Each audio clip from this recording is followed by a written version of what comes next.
Intel stock recently announced an update to its product roadmap. Unfortunately, this update comes with a reduction of certain projects. In today's video, what I want to do is take a closer look at the new roadmap and kind of share my overall thoughts if I believe Intel is now uninvestable in the short term of things. Let's take a closer look in today's episode. So we can see right now, Intel, as I am recording, is down roughly 1.6%, sitting at roughly $26. We can see 52-week low of the company is roughly $24.59. So we're not that far off from its 52-week low.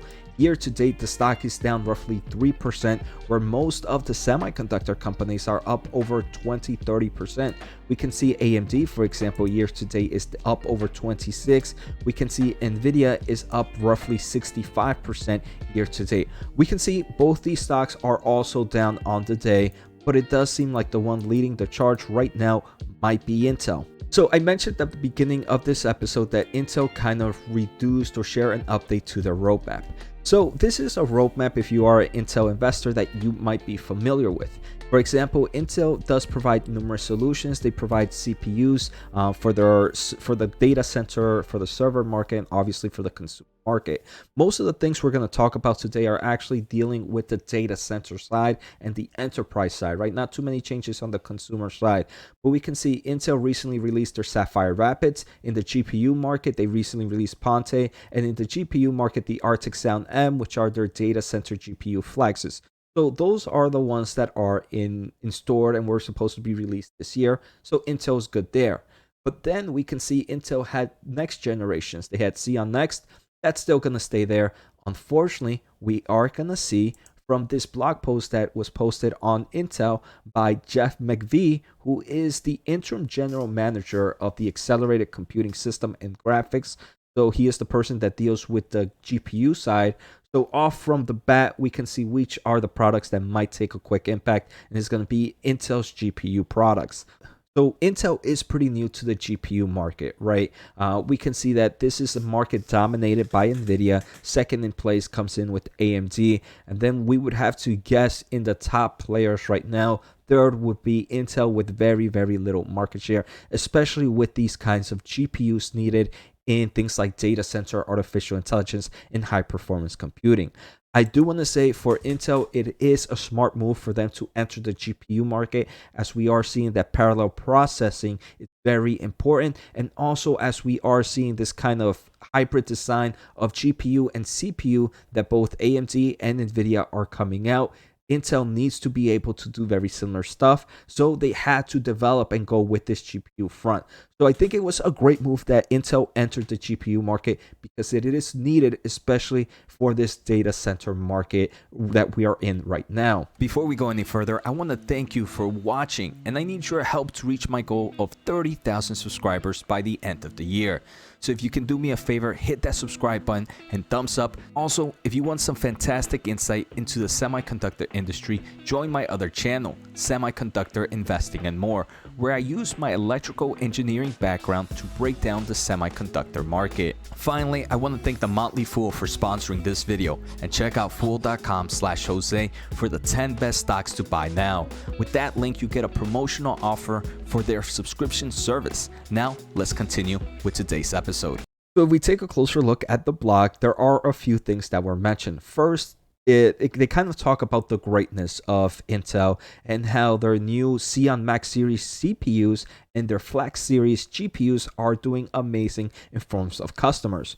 For example, they talk about Argonne National Laboratory, which will be deploying more than 6,000 Max series GPUs and 20,000 Max series CPUs to power the Aurora supercomputer. That deployment is going well, with Intel collaborating closely on testing and development, and they expect this to be available to research by the third quarter of 2023, so about 2 months from now. They do mention other ones, for example, the Lawrence Livermore National Laboratories and the Sandania National Laboratories are installing thousands of nodes of 4th gen Intel Xeons, their CPUs, in their CTS-2 system, which is the supercomputer workhouse of the Department of Energy. They also mentioned, for example, Los Alamos National Laboratory, another Department of Energy research center, is installing more than 10,000 Max series CPUs. So Intel's coming in with this blog and saying, hey, look at us. We know how to do data centers. Even though we might be losing to market share to AMD, we still are providing great solutions, and we have great customers, especially in the government, who has a lot and a lot of big pockets. So great news there. But now let's take a closer look at the roadmap. So they did mention that now the roadmap, they will now start to move to a 2-year cadence for data center GPUs. They are focusing on that Max series GPU, and their next product is the Max series family, which will be using the Falcon Shores GPU architecture, and that is targeted for introduction in 2025. So if we take a closer look at this roadmap, we can see that this generation is going to be excluded, and Intel is going to jump straight to Falcon Shores in 2025. Falcon Shores, for those that are not familiar, is supposed to be an XPU, which is supposed to mix a CPU and a GPU together. It does seem in 2025, they're only going to have the GPU version. Another thing to keep note of is this was actually supposed to be released in 2024, so it is being delayed maybe a few quarters after that. Here we can see that Falcon Shores is expected to be a flexible chiplet-based architecture, which will address the exponential growth of computing needs for high-performance computing and artificial intelligence. The next generation was actually supposed to be Rialto Bridge, which was intended to provide incremental improvements over their current architecture, but that one will be discontinued. So this is what Intel, in my opinion, is saying. They're saying that, hey, our first products were okay. The next products that we were going to release, unfortunately, were just going to be a small improvement from there. So it doesn't seem, especially maybe with the competitions of NVIDIA and AMD, for us to do that. What makes more sense is, hey, we have these products. We show our customers that we are in this market. And instead of just doing a small increase, what we want to do is make a huge generation leap, even though if it might take more time. So there's I think that was a smart move, but it's also unfortunately at a bad time where we are seeing this kind of artificial and high performance computing race where they should be trying to grab as many customers as possible. But at the same time, if it was only incremental increase, the products might have not stand a chance against the competitors at the moment. So it would have been more of like a lose-lose scenario. The blog also mentions that the Flex series product family will also move to a 2-year cadence, and they will discontinue the development of Lancaster Sound, which was intended again to be an incremental improvement of their current generations. Instead, the next generation will be a significant architecture leap from current generations in terms of performance. So they mention here they have simplified their roadmap with the goal of doing fewer things better and are rapidly rolling out products to their customers. They expect to share more information at the International Supercomputing Conference in May. So we can see Intel decided to cut this one and this one off in their GPU market and are just kind of focusing on the next generation leap. Again, I think that was a smart move because it focuses on more of next generation and high performance boost. So I think that was a great move, right? They need to be efficient, and they say it. One of the purposes is to be efficient and to release generation leaps instead of small incremental. I do believe it's a bad thing though, because in my opinion, Intel is not going to really showcase any much growth in the data center market unless their CPUs can grow dramatically. But the GPU market would have helped them grow in the data center market. And unfortunately now, investors might not have anything to be excited about until 2025 and beyond. And that's with no more delays incoming. So to me, I think based on data center solutions, Intel might be dead money. But it's obviously not as simple as that, because Intel also does have other kind of solutions out there. And there were reports here we can see in Tom's Hardware that Intel completes development of its 1.8 nanometer and 2 nanometer production nodes. They do mention that this does not mean that the production nodes are ready to be used for commercial manufacturing, but rather that Intel has determined all specifications, materials, requirements, and performance targets for both technologies. And this is very great, strong, right? This is going to push Intel to be a leader in the manufacturing front.